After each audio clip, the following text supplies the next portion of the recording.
আপনারা শুনছেন the untold stories.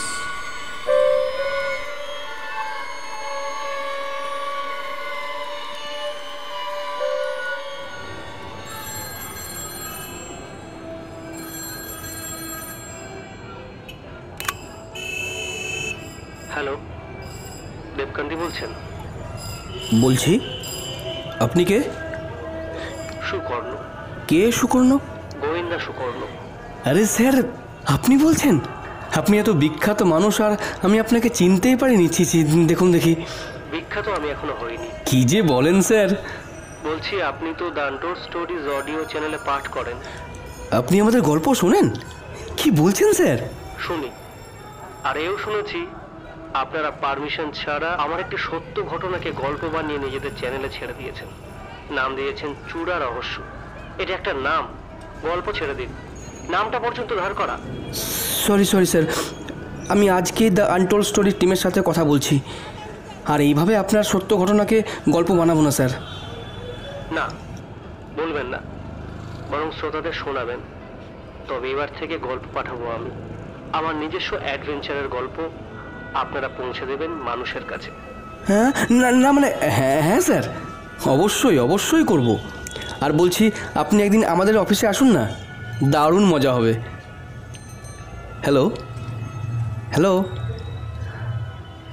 Hello sir. যা, কেটে দিল।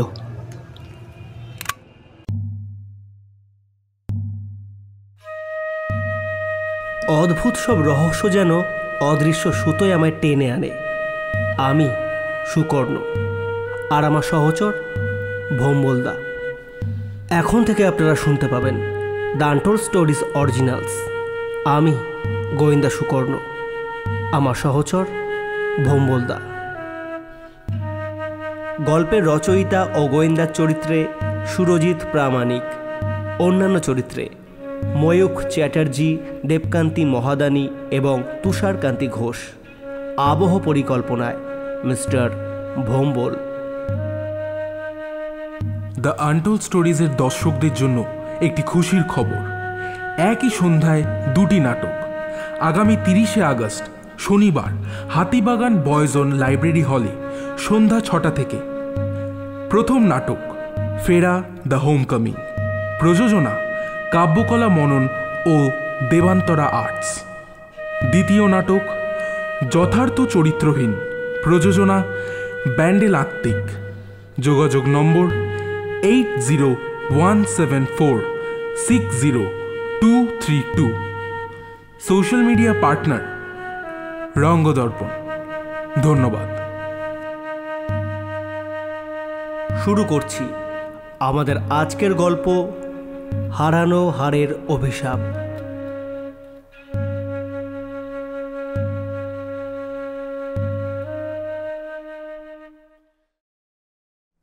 ঘটনাটা ঘটল মুর্শিদাবাদের গাজীপুর গ্রামে। প্রতিমা দেবী একজন বৃদ্ধা, নিঃসন্তান। স্বামীর দেওয়া একটি সোনার হাড়ই ছিল তার সবচেয়ে মূল্যবান সম্পদ। সেই হাড়টিতে ছিল একটি সোনার লকেট, মণিমুক্ত পাথর জড়ানো। বাজার দর অনুযায়ী দাম প্রায় 3,65,000 টাকা। কিন্তু আসল দাম শুধু টাকার নয়, ওটা ছিল প্রতিমা দেবীর কাছে স্মৃতির ভাণ্ডার। একদিন প্রতিমা দেবী লালবাগ থেকে বাড়ি ফিরছিলেন। বাসে খুব ভিড়, ঠেলাঠেলি, সবার দৃষ্টি ছিল জানলার বাইরে। কিন্তু সেই ভিড়েই অদৃশ্য এক হাত এগিয়ে এলো। সোনার হাড় উধাও। প্রতিমা দেবীর বুকের ভেতর শূন্যতা। থানায় অভিযোগ হলো, কিন্তু চোর অধরা রইল। এই ঘটনার 9 দিন পর অদ্ভুত ঘটনা ঘটল। প্রতিমা দেবীর বারান্দায় রাখা সেই চুরি যাওয়া হাড়, মলিন কাপড়ে মোড়ানো, আর সঙ্গে একটা চিঠি। হাড়টা হাতে নিয়েই বুক ধড়ফড় করছিল। রাতে ঘুম হলো না। মনে হলো কেউ আমায় ছায়ার মতো তাড়া করছে। তাই ফেরত দিলাম, ক্ষমা করবেন। এ কি সত্যিই চোরের অপরাধবোধ, নাকি এর আড়ালে লুকিয়ে আছে আরও গভীর রহস্য?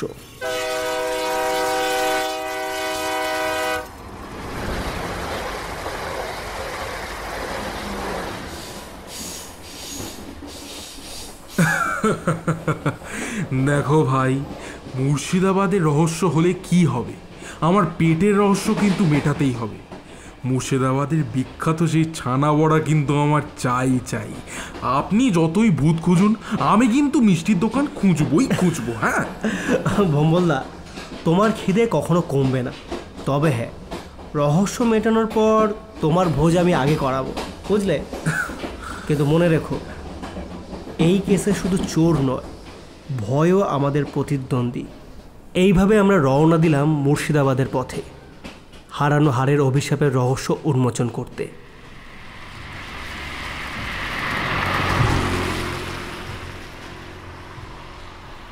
ট্রেন থেকে নেমে আমরা সোজা পৌঁছে গেলাম মুর্শিদাবাদের বড়ুয়া থানায়। সেখানে গিয়ে দেখা হলো এএসআই বিমলবাবুর সাথে। আরে স্বাগতম সুকর্ণবাবু, স্বাগতম। পেটটা মুঠে বসুন বসুন বসুন। বলুন, তা আপনার নাম শুনে তো অফিস সাহেব বলেছেন এই কেস আপনার হাতে দিয়ে নিশ্চয়ই কিছু হবে। এই হলো কেস ফাইল, দেখে নিন। চুরি হয়েছিল লালবাগে, বুঝলেন, গাজীপুর রুটের এক ভিড় বাসে। যাত্রীর কাছ থেকে সোনার হার উধাও, প্রায় 3 লক্ষের ওপরে দাম হবে। থানায় অভিযোগ হয়েছিল, কিন্তু আশ্চর্যের ব্যাপার, 9 দিন পর হারটা ফেরত এসেছে। সরাসরি মালিকের বারান্দায় ফেলে গেছে, আর সঙ্গে চিঠি দেখুন। রজতবাবুর হাত থেকে ভোমলদা চিঠিটা নেয়। হারটা নিয়ে বুক ধড়ফড় করছিল। রাতে ঘুম হতো না, মনে হতো কেউ আমায় ছায়ার মতো তাড়া করছে। তাই ফেরত দিতে এলাম, ক্ষমা করবেন। এই সুকর্ণ, এ তো ভৌতিক চিঠি। কেমন যেন একটা মনে হচ্ছে হারটার ওপর অভিশাপ আছে। চোর তো নিজেই ভয় কাঁপতে কাঁপতে ফেরত দিয়েছে। অভিশাপ নয় ভোমলদা, মানুষ ভয়ে যা বোঝে না তাকেই ভূত ভাবে। এখানে সত্যিই কিছু আছে যা চোরকে আতঙ্কিত করেছে। আতঙ্কিত করেছে, ঠিকই বলেছেন। আমরা অবশ্য জিজ্ঞেস করেছি এই বাসের যাত্রীদের, অনেকেই বলেছে একজন অচেনা লোক বাসে উঠেছিল, হঠাৎ নামা বলে চলে যাচ্ছিল, আর ঠিক তখনই হার উধাও হয়। লোকটাকে এলাকায় কেউ আগে দেখেনি, চেনেও না, এরকমই রিপোর্ট এসেছে। দেখুন না, ফাইলে আসে। ভম্বলদা, চোরের মুখ আমরা এখনো দেখিনি, কিন্তু তার ছায়া রয়ে গেছে। সুকর্ণ, বাস স্ট্যান্ডে যেতে হবে। রহস্যের প্রথম সুতো সেখানেই। আমরা রওনা দিলাম লালবাগ বাস স্ট্যান্ডে। হার ফেরত আসার পেছনে কি আছে? অপরাধবোধ নাকি ভয়ের মুখোশ? বাস স্ট্যান্ডে এসে দাঁড়াতেই মনে হলো এ যেন রহস্যের জঙ্গল। মানুষের ভিড়, শব্দের ঝাপটা, আর চারিদিকে ছড়িয়ে থাকা সন্দেহ। বাবা, কি ভিড়! যেন গোটা মুর্শিদাবাদ একসাথে এসেছে এখানে বাস ধরতে। এই ভিড়ের মধ্যে হারটা চুরি গেছে। কে চোর আর কে সাধু চেনাই দায়। আমরা অনেকক্ষণ খোঁজ করার পর শেষমেশ সেই বাসটাকে খুঁজে পেলাম, যেই বাসে চুরি হয়েছিল। আমরা সরাসরি কন্ডাক্টরের সঙ্গে দেখা করলাম। আপনারা চোরকে খুঁজছেন? আপনার হাতে ওটা কি? ওকে দেখে আমার না সন্দেহ হয়েছিল, আমি বুঝতে পেরেছিলাম লোকটা বাসে উঠে সিগারেট ধরেছে। বলুন, কেউ ধরায়? আমার কিন্তু অসুবিধা হচ্ছিল, তাতে তার কিচ্ছু যায় আসে না, কোনো কথাই শুনছিল না। আর সিগারেটটা অদ্ভুত, একটা লাল কাগজে মোড়া। ওই গন্ধে আমি কেবল এক জায়গাতেই পেয়েছি, গঙ্গার ঘাটে পুরোনো গুদাম আছে ওইখানে। হ্যাঁ বম্বলদা, সিগারেটের গন্ধই হয়তো এই কেসের প্রথম সূত্র। চলো আমরা গঙ্গার ঘাটে যাই, পুরনো গুদাম আমাদের জন্য অপেক্ষা করছে। গুদামঘর মানেই তো ওই ইঁদুর বাদুর আর ওই ভূত। তবে তার আগে যদি 1 কাপ চা হতো তাহলে সাহসটা একটু বেড়ে যেত। হ্যাঁ, কি বলো সুকর্ণ? বেশ, আগে চা খাই। বাস স্ট্যান্ড থেকে আমরা পেয়ে গেলাম রহস্যের নতুন দিক। লাল কাগজের সিগারেট আর অচেনা এক ছায়া। এখন গঙ্গার ধারে অন্ধকার গুদামের ভেতরে হয়তো লুকিয়ে আছে আসল খেলা। আমরা পৌঁছালাম মুর্শিদাবাদের গঙ্গার ঘাটে। এখানে রাতের অন্ধকারে অনেক গোপন বেচা কেনা হয়, গুড়, জিনিসপত্র, আর মাঝে মাঝে অবৈধ কারবারও চলে। থানার খাতায় নাম নেই, কিন্তু এলাকাবাসীর মুখে শোনা যায় কেউ একজন অচেনা লোক প্রায় আসে এইদিকে। এই জায়গাটায় দাঁড়িয়ে আমার হাড়ে ঠান্ডা ঢুকে যাচ্ছে।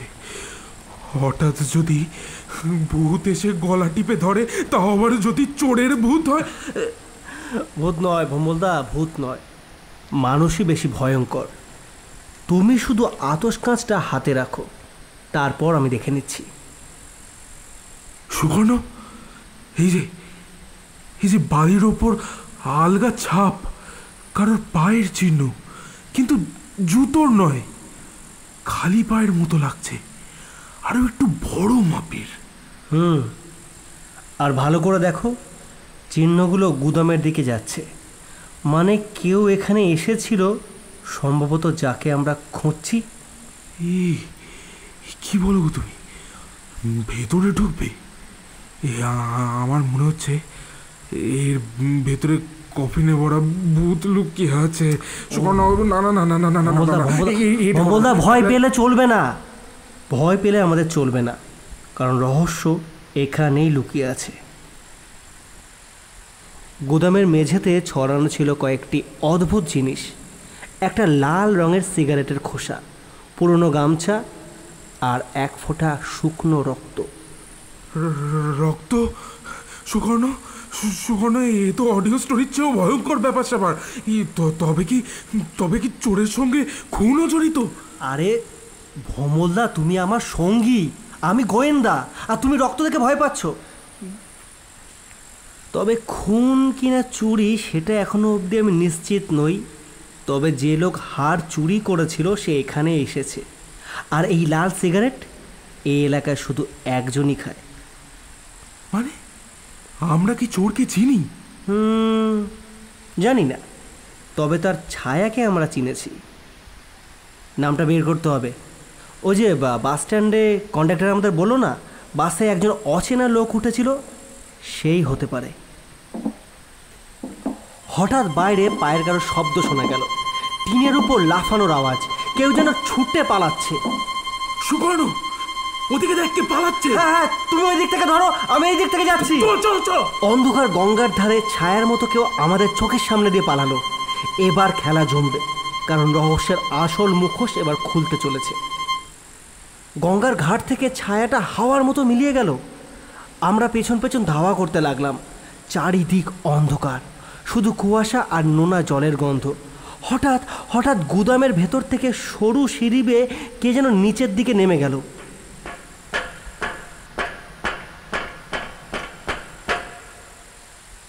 চারিদিক নিস্তব্ধ। সুকর্ণ, এইটা যে ভূতের রাস্তা না, সিঁড়ি থেকে মনে হচ্ছে যমরাজও এখান দিয়েই যাতায়াত করে। আস্তে ভোমলদা, কথা বলো না, লোকটা এখানেই কোথাও লুকিয়ে আছে। নিচে নামতেই যেন মনে হলো গন্ধ পেলাম তীব্র সিগারেটের ধোঁয়ার। অদ্ভুতভাবে সেটা মিলিয়ে গেল গুদামের গন্ধের সঙ্গে। হঠাৎ মেঝেতে কিছু চকচক করছে দেখলাম। ওই দেখ, ওই যে সোনার হাড়ের একটা ছেঁড়া অংশ। তবে কি চোর এখানেই সব লুকিয়ে রেখেছে? না ভোমলদা, এটা একটা ফাঁদ। আসল হাড় এখানে নেই, চোর ইচ্ছে করে এই টুকরো রেখে গেছে।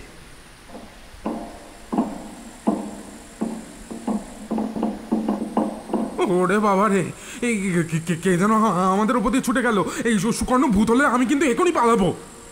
ভোমলদা, এটা ভূত নয়, আমাদের সন্দেহভাজন। এবার সে আমাদের দিকে আসছে, সতর্ক থেকো। গা ছমছম নীরবতা ভেঙে কালো ছায়া সামনে এসে দাঁড়ালো। মুখ দেখে বোঝা যাচ্ছে না, কিন্তু তার উপস্থিতি যেন ভয়ের আবহ তৈরি করলো। আমরা আসল সত্যের মুখোমুখি হতে যাচ্ছিলাম। কে? বেরিয়ে আয়, বেরিয়ে আয় বলছি। তুই ধরা পড়ে গেছিস, আর লুকোচুরি খেলে লাভ নেই। বাইরে বেরিয়ে আয়। একটি একটি কথা আপনাদের জানাতে এলাম। এ কি? কে আপনি? আমাদের দেখে পালিয়ে যাচ্ছিলেন কেন? আমি আমি হরিপদ মজুমদার। বাজারে আমার সোনার দোকান আছে। আমি থানায় যাব ভেবেছিলাম, কিন্তু তার আগেই সোনা চুরির ঘটনাটা ঘটে গেল। গিয়ে মুর্শিদাবাদের চারিদিকে রটে গেছে। পাচ্ছে আমি ফেঁসে যাই, তাই আর কাউকে কিছু বলতে আর সাহস পাইনি। এই কি ব্যাপারে? একজন লোক কয়েকদিন আগে হার বিক্রি করতে এসেছিল। অদ্ভুত ভয় ঘাম ছিল, দাম দর করে শেষে পালিয়ে যায়। আমি না তখন একেবারে বুঝতে পারিনি, কিন্তু যখন চুরির খবর কানে আসে তখনই আমার কাছে পুরো বিষয়টা একেবারে পরিষ্কার হয়ে যায়। বিশেষ করে আমি আমি কিছু করিনি, সত্যি সত্যি। চোর ভয়ে কাঁপছে, শুধু অপরাধবোধ নাকি অন্য কিছুর জন্য?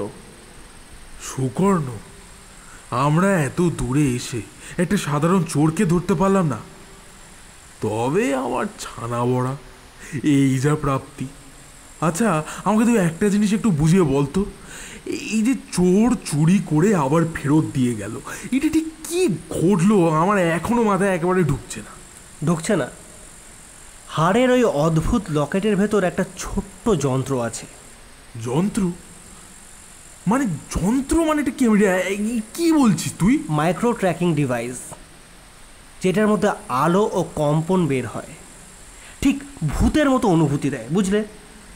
মানে চোর ভেবেছে অভিশাপ, আসলে ওটা টেকনোলজির খেলা। আগে হ্যাঁ, আসলে প্রতিমা দেবীর স্বামী তার স্ত্রীর মঙ্গলের জন্য যে গুরুদেবের কাছে যেতেন, এই কারসাজি সেই গুরুদেবের। পাথরের আলো ও কম্পনের ফলে যে জ্যোতি বেরোতো, প্রতিমা দেবী ভাবতো সেটা ভগবান, আর চোর সেটাকে ভূত ভেবে ফেরত দিয়ে গেছে। বুঝেছি বুঝেছি সুকর্ণ, সত্যি তোমার বুদ্ধি। আসলে অন্ধবিশ্বাস কারোর কাছে ভগবান, আবার কারোর কাছে ভূত। ঠিক এইভাবে শেষ হয়েও শেষ হলো না মুর্শিদাবাদের হারানো হাড়ের রহস্য। তবে সুকর্ণ, কি? তুই কিসের গোয়েন্দা হবি রে? মানে একটা সামান্য চোর ধরতে পারলি না? ধুর। মঙ্গলদা, আমার মাথা খেও না। চলো মুর্শিদাবাদে তোমার প্রিয় কি ওই সরভাজা আছে? সরভাজা, হ্যাঁ হ্যাঁ। চলো, সরভাজা খাওয়াচ্ছি। চোর ধরতে পারলাম না, দেখে নিও পরের গল্পে একটা খুনি ধরে দেখাবো। চলো। খুনি? হ্যাঁ।